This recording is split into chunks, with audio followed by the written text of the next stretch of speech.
Welcome to Brainish English Stories. Emma Woodhouse was a beautiful, smart, and rich girl. She had a nice home and a happy life. She lived for almost 21 years without much trouble or worry. Emma was the youngest of two sisters. Her dad was loving and kind. When her sister got married, Emma became the lady of the house. Her mom had passed away when she was very young. A good woman took her mom's place as a governess. This woman was like a mother to Emma. Miss Taylor, the governess, spent 16 years with Emma's family. They were more like friends than anything else.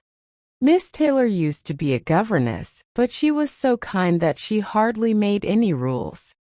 Now they lived together as good friends. Emma respected Miss Taylor's opinions but usually did what she wanted.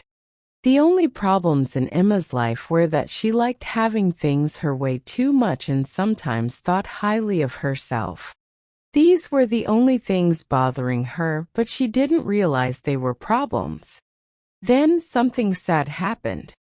Miss Taylor got married. This made Emma really sad. On Miss Taylor's wedding day, Emma sat and thought about it for a long time. After the wedding, when everyone had left, Emma and her dad had dinner alone. Her dad fell asleep after eating, and Emma was left alone to think about what she had lost. Miss Taylor's wedding seemed like a happy event. Mr. Weston, the man she married, was a good person with money and good manners. Emma had always supported their relationship. But for Emma it was a sad day because she would miss Miss Taylor a lot. She remembered how Miss Taylor had been kind and loving for 16 years. Miss Taylor had taught her, played with her, and taken care of her when she was sick. Emma owed her a lot. They had been such good friends for the last 7 years, especially after Emma's sister got married. They were like sisters, sharing everything and caring for each other. Emma felt lucky to have had a friend like Miss Taylor, who was smart, helpful, and interested in her and her family.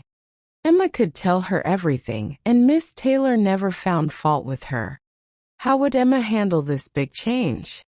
Although her friend was moving just half a mile away, Emma knew there would be a big difference between having Mrs. Weston half a mile away and having Miss Taylor in the house. Even with all the good things in her life, Emma was now at risk of feeling lonely. She loved her dad, but he wasn't the best companion for her. He couldn't engage in a thoughtful or playful conversation. The age difference between Emma and her dad made things more challenging. Her dad hadn't married early, and because he had been a bit of a worrier all his life, not very active in mind or body, he acted much older than his age. While everyone loved him for his friendly heart and nice personality, his abilities wouldn't impress anyone. Emma's sister, who had recently gotten married and moved to London, was only 16 miles away. But that distance felt far, and Emma had to endure many long evenings at Hartfield before Christmas brought a visit from her sister, Isabella, and her family. Highbury, a big village almost like a town, was where Hartfield truly belonged, despite its lawn and shrubberies. The Woodhouses were very important there, and everyone looked up to them. Even though Emma knew many people in the village because her dad was friendly with everyone, none of them could replace Miss Taylor, even for half a day. It was a sad change, and Emma couldn't help but wish for impossible things until her dad woke up and needed her to be cheerful. Her dad needed support for his spirits. He was a nervous man who easily felt down. He liked everyone he was used to and hated saying goodbye to them. He disliked any kind of change, especially marriage, because it brought changes. He still hadn't fully accepted that his own daughter got married. He could only talk about her with sympathy. Even though Emma's marriage was a match of affection, he was now sad to part with Miss Taylor too. Due to his habits of being a bit selfish and not understanding that others might feel differently, he thought Miss Taylor had made a sad choice for herself. He believed she would have been much happier if she had stayed with them at Hartfield for the rest of her life. Emma tried to keep him from such thoughts by smiling and chatting as cheerfully as possible, but during tea he couldn't help but say the same things he said at dinner. Poor Miss Taylor. I wish she were here again. What a pity it is that Mr. Weston ever thought of her. I can't agree with you, Dad. You know I can't. Mr. Weston is such a friendly, nice, excellent man that he truly deserves a good wife. And you wouldn't have wanted Miss Taylor to live with us forever and put up with all my strange moods when she could have a house of her own, right? A house of her own. But what's the advantage of having her own house? Ours is 3 times as large. And you, my dear, never have any strange moods. We'll be visiting them often and they'll come to see us too. We must start. We should go and pay a visit to them very soon. Dear, how am I supposed to get there? Randall's is so far. I couldn't walk such a long way. No, Dad, no one thought you'd walk. We must use the carriage, of course. The carriage? But James won't like to prepare the horses for such a short distance. And where will the poor horses be while we're visiting? They'll be in Mr. Weston's stable, Dad. You know we've already figured all that out. We discussed it with Mr. Weston last night. And about James, you can be sure he'll enjoy going to Randall's because his daughter works there as a housemaid. I just doubt if he'll ever take us anywhere else. That's your doing, Dad. You helped Hannah get that good job. No one thought of Hannah until you mentioned her. James is so thankful to you. I'm very glad I thought of her. It was fortunate, as I wouldn't have had poor James feel overlooked for any reason. I'm sure she'll make an excellent servant. She's a polite, nicely spoken girl. Whenever I see her, she always curtsies and asks how I'm doing in a very pretty way. And when you've had her here for needlework, I notice she always turns the lock of the door the right way and never slams it. I'm sure she'll be an excellent servant, and it will be a great comfort to poor Miss Taylor to have someone around that she's used to seeing. Whenever James goes over to see his daughter, you know, she'll hear about us. He'll be able to tell her how we all are. Emma tried her best to keep these happier thoughts going and hoped, with the help of backgammon, to get her dad through the evening without too much regret. The backgammon table was set up, but a visitor came in right after, making it unnecessary. Mr. Knightley, a sensible man around 7 or 8 and 30, was not only a very old and close friend of the family, but also connected to it as the elder brother of Isabella's husband. He lived about a mile from Highbury, visited frequently, and was always welcome. At this time, he was even more welcome than usual, having come directly from their mutual connections in London. He had returned for a late dinner after some days away and now walked up to Hartfield to share that all was well in Brunswick Square. This was a happy news, and it cheered up Mr. Woodhouse for some time. Mr. Knightley had a cheerful manner that always lifted his spirits. His many questions about poor Isabella and her children were answered very satisfactorily. After this, Mr. Woodhouse gratefully said, "It's very kind of you, Mr. Knightley, to come out at this late hour to visit us. I'm afraid you must have had a difficult walk." "Not at all, sir. It's a beautiful moonlit night, and so mild that I had to step back from your big fire. But you must have found it very damp and dirty. I hope you won't catch a cold." "Dirty, sir? Look at my shoes. Not a speck on them." "Well, that's quite surprising considering we've had a lot of rain here. It rained really hard for half an hour while we were at breakfast." I wanted them to postpone the wedding. Oh, by the way, I haven't congratulated you. Knowing the kind of joy you both must be feeling, I haven't been quick with my congratulations. But I hope everything went reasonably well. How did everyone behave? Who cried the most? Ah, poor Miss Taylor.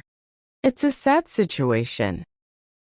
Poor Mr. and Miss Woodhouse, if you please.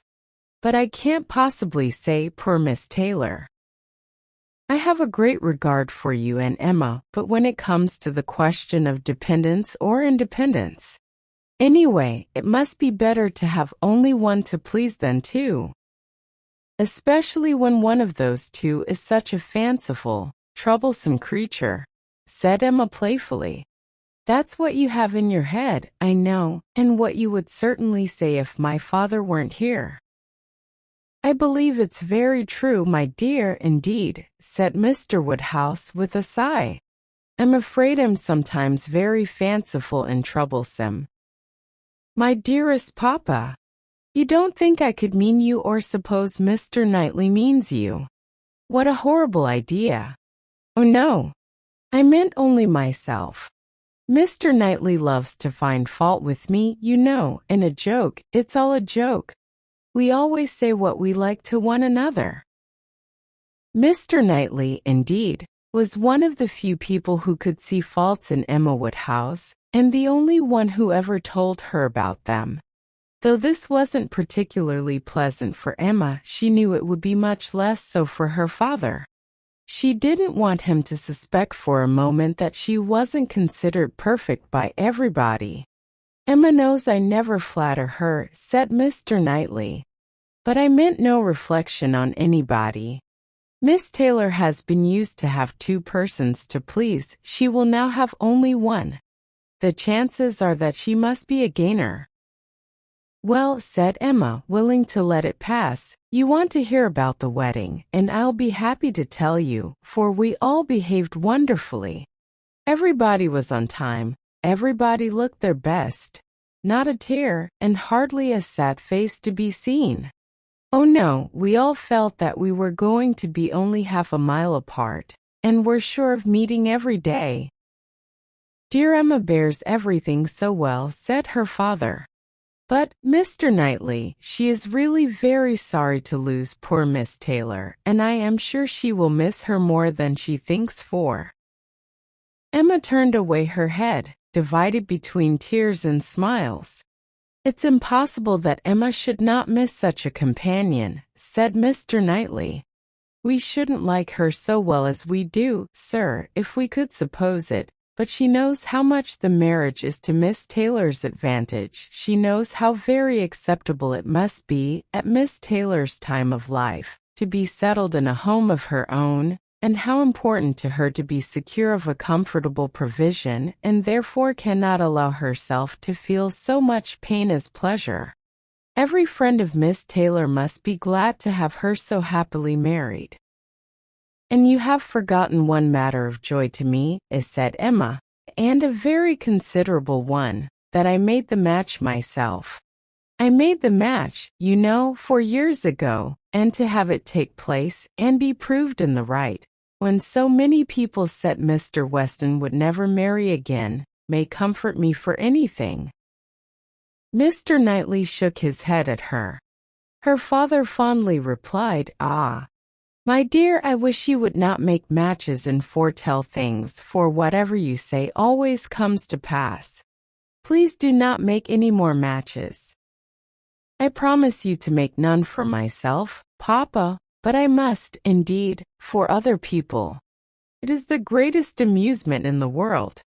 And after such success, you know, everybody said that Mr. Weston would never marry again. Oh dear, no. Mr. Weston, who had been a widower so long, and who seemed so perfectly comfortable without a wife, so constantly occupied either in his business in town or among his friends here, always acceptable wherever he went, always cheerful. Mr. Weston need not spend a single evening in the year alone if he did not like it. Oh no, Mr. Weston certainly would never marry again. Some people even talked of a promise to his wife on her deathbed, and others of the son and the uncle not letting him.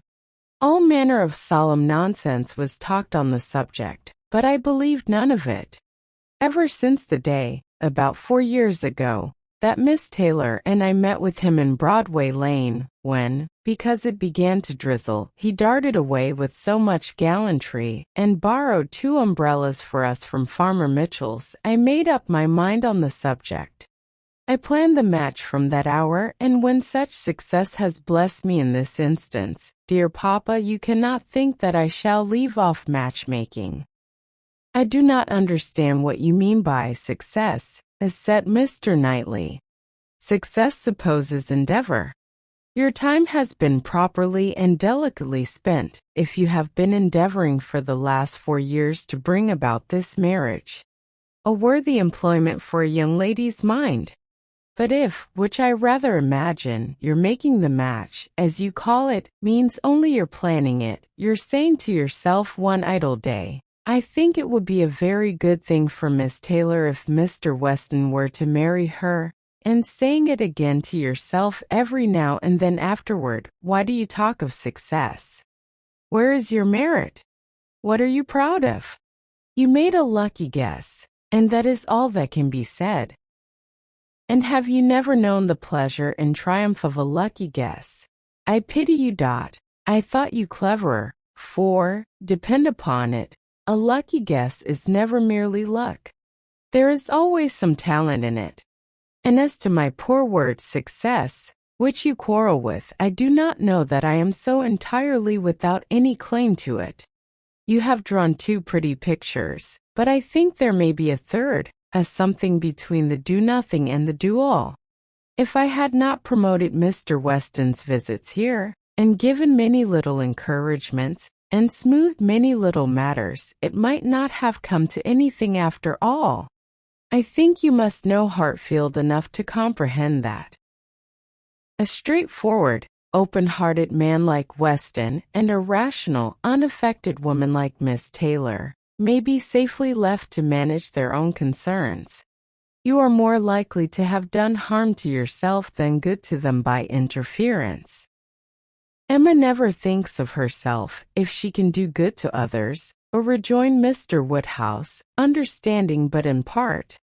But, my dear, please do not make any more matches. They are silly things and break up one's family circle grievously. Only one more, Papa, only for Mr. Elton. Per Mr. Elton. You like Mr. Elton, Papa, I must look about for a wife for him. There is nobody in Highbury who deserves him, and he has been here a whole year, and has fitted up his house so comfortably, that it would be a shame to have him single any longer, and I thought when he was joining their hands today, he looked so very much as if he would like to have the same kind office done for him. I think very well of Mr. Elton, and this is the only way I have of doing him a service. Mr. Elton is a very pretty young man, to be sure, and a very good young man, and I have a great regard for him. But if you want to show him any attention, my dear, ask him to come and dine with us some day. That will be a much better thing. I dare say Mr. Knightley will be so kind as to meet him. With a great deal of pleasure, sir, at any time, said Mr. Knightley, laughing, and I agree with you entirely that it will be a much better thing.